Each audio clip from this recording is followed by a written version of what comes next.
كتبدا القصه الخوت في واحد الجزيره خارجه على الهند سميتها ماندو. تنشوفوا اهل القريه فرحانين بعد ما وصلتهم اخيرا الرخصه اللي فتح مصنع ديال الملح، واول واحد كيوصلوا له هذا الخبر هو الاستاذ ديال القريه اللي سميتو مانشو، حيت كيقدروا كيحترموا اكثر من الزعيم ديالهم نفسه اللي اصلا كيغير منه ما كيحملش فيه الشعره. واستاذ مانشو في هذه اللحظه كيشوف ولده اللي سميتو فيجاي اللي كيتسلق فوق الشبان ديال القريه باش يفرقوا واحد الجاروره ديال الماء. بعد ما سال الاحتفال اجتمعوا دراري صغار باش يفرقوا الحصيصه بيناتهم، وفيجاي كيحس بالظلم حيت ما عطاوش ريالاته كيما هم متفقين. شير على واحد فيهم بحجره حتى فرقع عليه نيفو وهي ترون بيناتهم. دخل الاستاذ وفارق ومضار في ولده اللي مشى كاعي حيت هما اللي ظلموه. وصل عليه استاذ مانشو لقاه باقي مكشكش، قال لي ضربه في قرفاده بافاده قدر لي قراك. اولدي الصف عند المقدره هي عظمه الرجل، وقال لي ماشي عيب تطمح تملك القوه، انما خاصك تعرف كيفاش تستخدمها. وزعيم القريه راجع للمنزل ديالو وما حامش الاستاذ اللي عنده القبول من اهل القريه وكيوقفوا في صفو اكثر منه، وقال مع راسو ما ينفكني من هاد الحريره غير ولدي كانشا. وفي اليوم التالي كنشوفوا كانشا راجع القريه يخبر عليها مده هادي. راجع القريه وضارب لك واحد السيجاره في اليد والطرنقه السخط في الودن ووجهه ما كيبشرش بالخير. كيشوف كمارته في واحد المرايه طايحه في الارض وهو يبدا يدقدق فيها حتى ولد يدو غير دمايات. والسبب اللي خلاه يغادر القريه كل هاد المده حيت كانوا كيتنمروا عليه ملي كان صغير. ما عرفتش علاش هاد اللحظه حسيت انا واحد منهم، مره تيلقبوه بالوحش ومره بالشيطان. والاب ديالو كيحضنوا وتيقولوا رجعوا لها ولدي. قال لي ما تخافش، رجع السبع اللي غادي يحكم عاوتاني ولا يولي هو الزعيم. وفي الليل نوضها قمر بين اهل القريه في لعبه سميتها الموت، اللي غادي يحبس نفسه اكثر تحت الماء هو اللي غادي يربح. وواحد منهم طول شويه من طلع راسه يتنفس ولا شدو كانشا وغطس لي راسه مره اخرى في الماء حتى بقى له شويه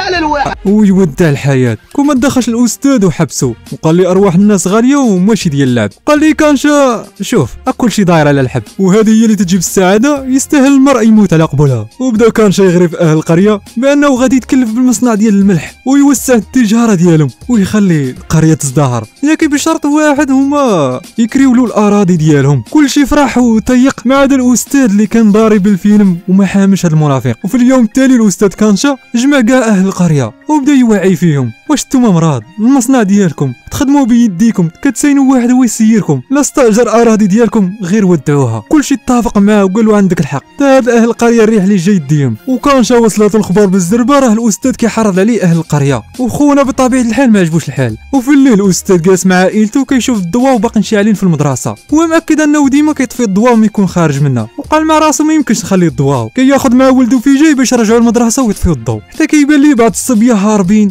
عاد بالو دخلوا سرقوا شي حاجه حتى تصدم طفله صغيره في حاله يرثى لها. وكل هاد مايان عنقها وسولها اش واقع ليك وهي ما قادره حتى تتنفس. عاد جاوبو وكيطلب من في جاي نادي على الام ديالو تجيب الزربه. واحد من اولئك الصبيه كيدق على الباب على الاب ديال البنت، قال ليه سير بالزربه شوفها راه واقع لها شي حاجه في المدرسه. وكانشا كيضرب في واحد الطبل حتى فيق جميع اهل القريه، والهدف ديالو ما هادشي هو كلشي يشوف الجريمه اللي ملفقها الاستاذ. والاب ديال البنت ومع اهل القريه وصلوا للمدرسه وبان لي شويه دم في حوايج ديال الاستاذ مانشو. ترمى على بنته وقال لها شكون جابك لهنا؟ شيرات بصبعها على الاستاذ وفارقت من بعدها الحياه. علاش شيرات عليه بصبعها؟ حيت واحد من الدراري كذب عليها وقال لها راه الاستاذ في المدرسه كيتسناك. واهل القريه بدا يدوروه وقالوا لي هذه هي الثقه اللي درنا فيك، وبدا ينزلوا عليه بالقراطي وكيطلبوا بالقصاص ليه. اما الفيجاي والام ديالو شي واحد سد عليهم من برا وشعل العافيه حول المنزل. وكان دار الاستاذ واحد شده من قرفاتو بحال عنده حساب معاه هذه 20 عام وشدو من حوايجو وبقى غادي مجرجرو مع الارض حتى ولا ظهرو غير دمايات. قاصد بيه واحد الشجره باش يعدمو حيت ديك الشجره هي المحكمه عندهم. وفيجاي والوالده ديالو قدروا يمنعوا من ذاك الحريق وما عارفينش من ساكن اش طاري. تعرضوا طريق لكانشا باش يوقفوه، الساعه دفعهم واهل القريه بدا يعفسوا عليهم بحال اللي ما كيشوفوهمش. وام فيجاي ما قدرتش تولي تنوض حيت كانت حامله، كطلب من ولدها فيجاي يعتق بوه. وكانشا وصل للشجره الملعونه وبدا يلوي واحد الحبل على العنق ديال الاستاذ مانشو حتى اهل القريه ساعدوه وربطوا له رجليه ويديه وبدا يطلع فيه. واهل القريه ماسكن فيجاي باش يشوف بوه كيموت قدام عينيه. بغى فيجاي يعتق بوه ولكن خانته الصحه حيت باقي دري صغير. كيلفظ الاستاذ اخر انفاسه وبعدها اهل القريه غادروا وخلاوه معلق في الشجره عبره زعما حتى الجثه ديالو ما رضاوش يحرقوها. بعدا فيجاي كيدفن الاب ديالو بيديه وام ديالو باقا ما مصدقاش وداخله في حاله صدمه. غادروا القريه قاصدين مدينه مومباي. فورا وصلوا لمومباي ام فيجاي بدات تغوت حيت شدها الوجع. وفيجاي مسكين بريق الناشف لقى واحد المراه سميتها لاكشي قررت تساعده. عرفات الام على واش كان تالد وطلبت من بنتها اللي سميتها لاكي تبعد فيجاي، والنساء داروا حولها دائره باش يستروها. وهكا ولدت الام ديالو ولا عند في جاي اخته وقرر ان عليه يتحمل المسؤوليه وخرج للتحوفير وهو باقي صغير. بينما هو خدام كيشوف كانشا دايز في الطوموبيل من حداه، جرى وراه حفيان باش يعرف اين قهره قاصد. وكنشوفو كانشا دخل واحد المستودع اللي فيه واحد ميكروب اخر سميتو رؤوف لالا كيتاجر في القصيرات ودير مازاد خاص بهم. جا كانشا يقابلو باش يعرض عليه البضاعه ديالو، حيت الملح اللي واعد القريه به صدق طحين بيض المعلم. ورؤوف ما عجبوش الحال، قال لي انت كنتي غير حوتاله كدور في الشوارع ديال مومباي ودابا باغي تبيع وتشري معايا، وبدا يتنمر على الشكل ديالو قال له ما تشوفش راسك شحال قبيح. وكانشا جات عينو في واحد المرايه وهو يشتتها، حتى السيد اصلا ما كيحملش يشوف وجهه. والرجال ديال رؤوف تمتم توقوه وقال لي رؤوف لالا عندك الزهر اليوم حيت عيد ميلاد لولدي، اما كون جيتيني في نهار اخر ان لله ودي احمد. اما في جاي كان كيراقب كلشي من واحد الفتحه ديال الشرجم وما صدقش هادشي اللي وقع لكانشا. وفي اليوم التالي كنشوفوا رؤوف لالا شاد واحد خاينه اللي صيفطو كانشا باش يغتالو، قال لي انت باغي تقتلني انا. جبد واحد المقده وصفاها لي قدام امه ديال البشري، وفي جاي كان حاضر وشاف كلشي قدام عينيه. ورؤوف لالا تعجب منه كيفاش دري باقي في هاد السن وما خافش. مشى قاصدو سول على سميتو، قال له سميتي في جاي، قال له عمري ما شفتك هنا. قال لي كيفاش غادي تشوفني وانا عمري كنت هنا. اي جوابك على لسانك قبيح من الصغر. واحد الشرطي كان حاضر وشاف شنو وقع ومشى يبلغ على الحديده بعد ما تشاور مع كانشا. واخا عارف كلشي كيخاف من رؤوف ولكن دري صغير بحال في جاي غادي يعترف. جا مفتش الشرطه اللي معروف وسميتو غواندي، جا معاه واحد الرجال ومعاهم رؤوف لالا وقال في جاي ما تخافش حنا معاك، غير قول لينا شكون مول الفعله. وفي جاي كيشوف ان كاين بيناتهم رؤوف لالا وتفكر كلام باه ملي قال لي ماشي عيب تحصل على القوه ولكن خاصك تعرف كيفاش تخدمها. وقال للمفتش راني ما كنشوفش الجانب بيناتهم. المفتش كان يفقد الصواب ديالو كيجر عنده رؤوف كيقول له شوف مزيان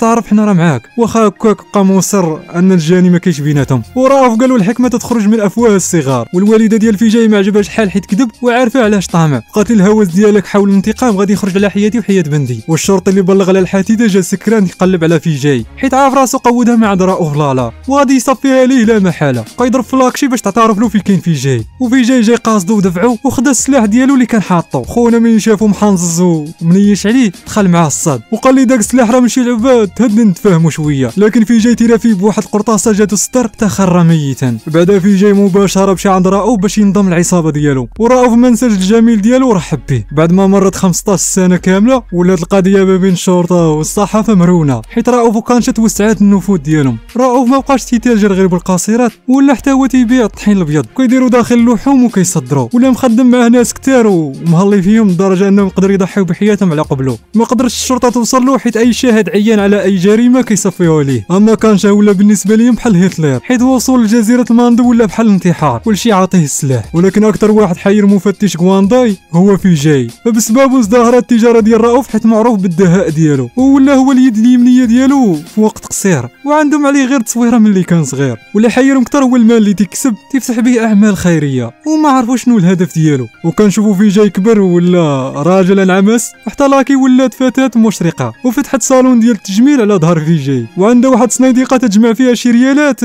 باش تتزوج به حيت هذا هو الحلم ديالها. وفي جاي ديما كيزور المنزل ديال الوالده ديالو اختو وكيحط ديما الكادوات قدام عتبه ديال الدار بعد ما كيخرجوا. لكن هاد المره تفرج ورجعت اختو حيت نسات شي حاجه لقاتو وسولاتو شكون اللي كيصيفط هاد الكادوات ديما في عيد ميلاد ديالي. قال لي ما عرفتش انا غير عامل توصيل. وما قدرش يشوف في الوالده ديالو ومشى محاك مع الجنب ديال الحيط وهو كيتفكر نهار جرات عليه من المنزل حيت خافت لا ياثر على اختو بالهوس ديالو الانتقام. وهو راجع المسكن ديالو مدمر ومعرق عصير تابات ليه التصويره ديال اختو ملي كانت شايلها وهي باقا صغيره سحاب راسو غير كيهلوس وما عاد بالوش بلي لاكي اللي وجدات هادشي باش تحتفل بالعيد ميلاد ديالو حتى هو. زماو ليه شويه في ودنو ضربها بواحد الشطيحه وتناسى شويه. وفي اليوم التالي كنشوفوا رؤوف كاعي حيت شاف وزير الداخليه ولا حط عينو عليه وزيد عليه ولدو ديما خارج عليه كاع الكليان جري عليهم بسبب الاثمنه الباهظه اللي كيطلب. طا واحد السقله وقال لي عمرك ما تهضر مع التجار وانت منتشي. وفي جاي قال لرؤوف لالا التجار بدا يهربوا منا ماشي بسبب ارتفاع الاثمنه وحسب انما القضيه فيها ان. قال لي رؤوف ما يمكنش شكون من غيرنا اللي كيبيع الطحين في مومباي. قال لي في جاي ما تخافش عندي طريقه باش نعرف. كنشوف رابط واحد الشرطي فوق الطوموبيل وما خلى به حتى قند حتى كان يسكت لي القلب. قال لي الله يرحمك الوالدين غنفراني غادي نعترف لك كلشي. قال لي وزير الداخليه داير يد في اليد مع كانشا وهذا المساء اصلا غادي يتوصلوا البضاعه مع عند كانشا. وفي جاي يبلغ المفتش كواندي بهذه المعلومات بلا ما يعرف على راسه. وكنشوفوا بالفعل البضاعه وصلت للمنزل الوزير الداخليه اللي كيخبيها في واحد المستودع عنده. بعد الوزير دخل الحمام وحامد الله كلشي داز بخير حتى كيتفاجئ بفي جاي واقف وراه. قال لي ما تخاف ما ردهاش اليوم غادي تفرش وغادي تخسر المنصب ديالك، حيت بلغت الشرطه باللي عندك الطحين دابا في المنزل. وبالفعل الشرطه راه وصلت وبدات تفتش المنزل ديالو كامل. هو كيتعرض ليهم وكيقول لهم اش من حق تفتشوا المنزل، حتى كيصدموا المفتش كوانداي بوثيقه التفتيش. ترى جيت موجد معلم. وصل المستودع وبدا الوزير الداخليه يقفقف،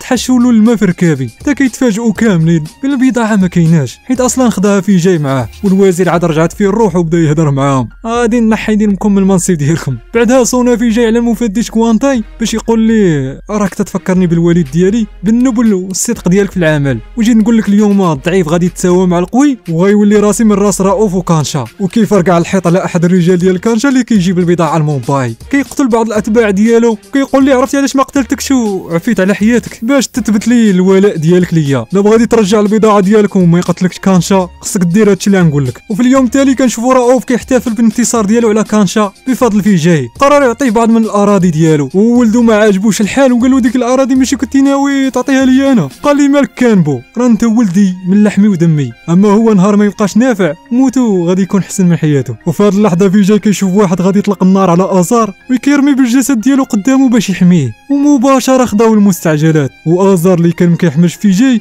قال الطبيب الا ما عتقتيش غير دفن راسك. وبعدها كيجي مفتش كوانداي باش يحقق في هذه القضيه، كيدخل لمقابله في جاي وكيقول ليه تقدر تخدع رؤوف باش تاخذ المحبه ديالو، اما انا فما تلعبش معايا يا ولدي، ديك القرطاس اللي ضربها هذاك ماشي ديال قناص، خاصه اللي بغى يقتل في جاي. ولكن هو استنكر وقال لي ما عرفتكش علاش كتهضر. بعدها رؤوف ولا كيعتبر في جاي واحد من ولادو وكيفتخر به، وزيد عليها فرحان حيت اليوم العرس ديال ولدو. وازار اللي كان مكيحملش في جاي ولا هو قرة عينيه. شويه ازار كيجي اتصال من الشخص اللي حاول يقتلو، قال ليه شي هضره عصباتو وقرر يقابلو. وفي جاي بدا يهدن فيه وقال له الله يهديك اليوم هو الزفاف ديالك، دير عقلك شويه. قال لي وا تقول بيا ولا بيه اليوم. كياخذ الرجال ديالو كان معاهم في جاي غير وصلوا لعين المكان وهي تشبك فيا وفيك، ترى ما كاين غير شير. لكن في واحد اللحظه تصاب ازار بقرطاسه في كتافه وطلب من في جاي يساعده، حتى كيتصدم بانه لا يحرك ساكنا. وحتى الرجال اللي كانوا كيتبادلوا معاهم القرطاس خارجين هما كيضحكوا. هنا عرف باللي هو الضحيه وباللي كلشي كان مخطط له في جاي. في جاي صفاها ليه وصفى حتى الرجال ديال كانشا، ترى ما كذبش لي قال انتقام تعمي البصيره. ورجع في جاي لحفل الزفاف اللي ما وقع حفل الزفاف بعد ما شافوا في جاي حامل الازار بين دراعه ميت. ورؤوف ما استحملش هذه الصدمه وفقد الوعي ديالو ودخل في حاله غيبوبه. وبهذه الطريقه وصل في جاي المراد ديالو وخوات ليه الساحه امامه. واهل المدينه كانوا فرحانين ملي تولى هو المنصب، واول حاجه دارها هي حرر الفتيات الصغار اللي كان حابسهم رؤوف لالا وكيتهاجر بهم. بعدها صون على كانشا وقال لي خاصنا نتقابلوا، طلع شلا ما يتقال بيناتنا. وقال لي كانشا ما نقدرش نجي لمومباي. وفي جاي قال لي لا يمحنك انا غادي نجي لعندك الماندو. وكانشا كيقول الحارس ديالو وهو مستغرب علاش بغى يقابلني وحنا قادرين نتفاهموا غير من الهاتف. بعدها كياخذ في جاي بعض الرجال ديالو وكيقصد لجزيره ماندو اللي دوز فيها اكفاس فتره في حياته. تيقابلوا الحارس ديال الكانشا باش يوديه لعنده، ما على بالوش راه حافظها قنت بقنت. واول حاجه وقفته هي المدرسه اللي كتمنبع العلم ديال هذه القريه، ودابا رجعت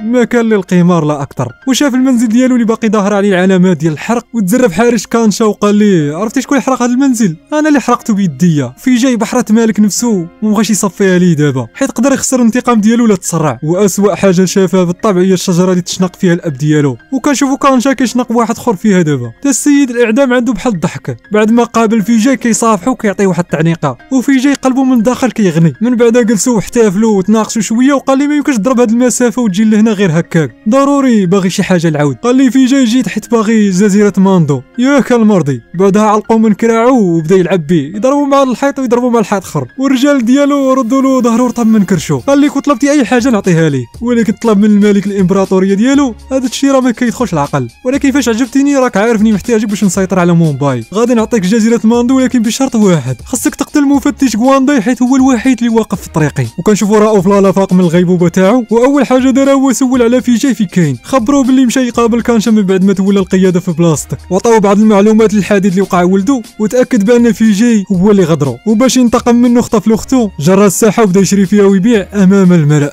وكانشا وصلت ليه الاخبار وقالها لفي جاي، وفي جاي بالزربه رجع لمدينه المومباي وبدا يقتل في رجال ديال رؤوف لالا هو الاتباع ديالو اللي كيكنوا له الولاء، وبدا يقتل فيهم واحد واحد حتى وصل لرؤوف لالا ونزع له يدو اللي ماسك بها اختو وكركبوا مع الدروج. ولكن خونا راسو قاصح ما فاكش منه، قال لي قلت لك غنبيعها. وفي جاي تعصب وشبكت فيا فيك، ضربه من هنا وضربه من الهيل. ورؤوف لالا طيق راسو حتى رفع حبو السما ورطخو مع الارض. في جاي ما بغاش يقتلو وجا اختو باش يغادر، لكن صاحبونا لسانو القيط وتيطلق على السما تبسم وبدا يطعن ليه في شرف اختو وكيهينا ليه. وفي جاي ما استحملش هاد الهضره وخشى ليه راسو فواحد البركه ديال الماء حتى بقى يبقبق. والوالده ديالو كطلب منه يطلقو لكن مول الامانه دا امانته. وبنتها كسرتها بشكون هذا وباش كتعرفيه حتى قالت ليها هذا خوك. وتصدمت مسكينه حيت اخيرا عرفت باللي عندها خوها كبير. وبطبيعه الحال جاها الفطور وفي اليوم التالي مشى كتقلب عليه شافتها لاكمي وهي تفرح. قالت لواحد الدري صغير يمشي يكلم في جاي وباش ما يتلفش مشى تيجري هو تيردد الهضره اللي قالت له لاكمي لدرجه الحي كامل سمع الخبار. واخيرا ظهر في جاي وبعد حرمان هذه 15 عام قدر يحضر اختو مره اخرى وقضى النهار كامل مع اختو كيتقرب منها ويتعرف عليها اكثر على الاقل يكون معاها بعض الذكريات. وفي الليل كيوصلها المنزل والوالده ديالو ما تطرداش تهضر معاه. قول لبنتها شيكسا قولوا له يدخل يتعشى معنا. وكيتجمعوا على مائده وحده وشيكسا كتسول في جاي على الاب ديالها وقال لها شنو باغا تعرفي عليه حتى كيتصدم بانها ما عارفه والو عليه من غير راه كان مدرس في قريه ماندو. وهذا الشيء عصبو بزاف وتقلق من الام ديالو وقال لها الاب ديالنا كان معروف بالصدق والامانه وكيكره الظلم والعدوان لكن اهل القريه عفسوا على الجده ديالو ونساو كاع الخير اللي دار فيهم. ومات مهان لكن الوالده ديالو تعطيه واحد السقله باش يسكت. كيهز الاكل في واحد السينياك ويخرج برا باش ياكلو حيت موحش الطياب ديالها اللي تحرم منه هذه سنين. كان كيتسنى تعنقوط رحب به لكن هذا هو الجزاء ديالو في الاخير. وفي اليوم التالي كيرسل كانشا الحارس ديالو عند فيجاي باش يقول لي راه الاتفاق بيناتنا باقي جاري وخاصك تصفيها المفتش كوانداي في المهرجان. لكن فيجاي كيمشي يقابل المفتش كوانداي باش يعلموا بلي كانشا كيحاول يقتلو كينصحو ما يحضرش المهرجان. لكن المفتش كوانداي راسو قاصح كيقول لي هاد المهنه ما دخلت حتى محيت الخوف من قلبي. وحارس كانشا كان كيراقب كل شيء وعلم كانشا بالخبر وقال لي هذا ما في يدوش انا غادي نتولى المهمه. واليوم الاحتفال بدا حارس كانشا كيتربص بالمفتش كوانداي ويسحب لي المهمه سهله حتى ما عرفش مين تسلط عليه فيجاي. شدو هو يبدا يطعن فيه ما مره ما جوج وقال لي انا هو ولد الاستاذ اللي حرقتي المنزل ديالو وهذا الوجه لا تشوف وشوفه مزيان حيت هذا هو اخر وجه غادي تشوفه. والاخبار تنشرات ومنها عرف كانشا باللي فيجاي هو ابن الاستاذ اللي قتلو هذه 15 عام. والاب ديال كانشا ملي سمع الخبر فشلو الماء في ركابي وقال لي صافي هذه هي الاخرى لينا غادي يجي ينتقم منا. وقال لي كانشا ما تخافش هذاك ما قادر حتى يقتل دبانه. ومفتش كوانداي كيقابل فيجاي حيت عرف باللي هو اللي قتل حارس كانشا واعتقلو حياته وعرف باللي سميتو سوريا ومن القريه ديالو. كيفاش عرفوا هادشي كامل بسبب الوالده ديالو اللي مشات تبلغ عليه وقالت لهم داك السيد اللي مات في المهرجان راه من القريه ديالنا. قال لي 15 عام وانا حاير شنو الهدف ديالك دابا عاد عرفت. قول لي انت تقربتي من راو باش توصل لكانشا هاد الطريقه ولدي غادي تديك على الهلاك. ولاكي سمعت كلشي ودخلت وبدات تبكي حيت خايفه لا يفقد حياته وراه هاد الانتقام. وفي جا شكرا حيت توقف معاه في الحلوه والحاره قال لي انا موافق نتزوج بيك. وبالفعل داروا العراسيه وكلشي كان فرحان لكن الفرحه ما كملاش حيت الرجال ديال كانشا تعرضوا طريقهم وبداو يتيريو في كلشي. في جا يطلب من لاكي تخبى وبدا يقتل فيهم واحد واحد حتى صفاها ليهم. ملي رجع تصدم بان لاكي تصابت بطلقه ناريه. عرفات بانها تصابت بضربه خايبه قالت لي انا فرحانه حيت الحلم ديالي تحقق وتزوجت بيك. وطلبت منه السماحه وودعت الحياه. وفي جاي تزاد له جرح فوق جرح وكرهو لكانشا ما يتوصفش بالكلمات. وصلت الخبار لكانشا باللي في جاي باقي حي وباه قال لي هذه هي الاخرى لينا غادي يصفيها لينا كاملين. وكانشا اول مره كيبان خايف ومتوتر. وفي الصباح احد رجال كانشا كيعلموا بانهم لقاو قارب مجهول ما عرفوش ديال من وباينه دخل البارح بالليل. ما دازش دقيقه على هذا الكلام حتى شبكات تفرقع ترى بنادم بقى يتهز في السماء ما بقات حتى بلاصه صحيحه في هذه الجزيره. كيتلفت كانشا كيلقى في جاي جالس ليه فوق الكرسي ديالو وقال لي هذه هي المملكه اللي كتفتخر بها ما اختارش مني كاع المجهود. وهذه هي اللحظه اللي عاش على قبولها في جاي. شبكات ابن عمي ضربه هنا وضرب لهيه ولكن هذا الوقت ما سماو وحش حتى وحش.